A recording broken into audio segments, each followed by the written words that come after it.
Ori khanago o puele weyame na puele weyame te puele weyame khanago erago me niyamala mamebe emye tatiya niyamala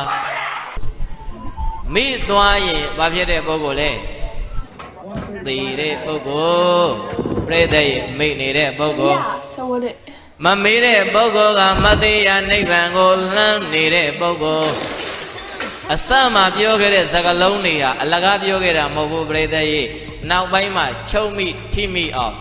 တရားကမကြခင်ဂါထာရွတ်ပြီးအနတ်အတိတ်ပဲပြောပြီးရင်ပြီးတော့မှမဟုတ်လို့နော်မိနေတဲ့ပုဂ္ဂိုလ်တွေဟာဗာဖြစ်တဲ့ပုဂ္ဂိုလ်တွေနဲ့တူတယ်သေနေတဲ့ပုဂ္ဂိုလ်တွေနဲ့တူတယ်မမေ့တဲ့ပုဂ္ဂိုလ်တွေဟာဘယ်ကိုသွားနေတာမသေးရာနိဗ္ဗာန်ကိုသွားနေတာဒီလိုမဟုတ်လားဒါကြောင့်မလို့တို့တွေအလုံးလဲသေဖို့မေးရမှာလားမမေးပဲနေရမှာလားခြေတမိဝိတာကဟောဒီခုနကလေးအလုံးသောလူတွေသိရမည်လို့မှတ်လိုက်အဲ့ဒီသူတွေအလုံးဟောဒီတာဝရိ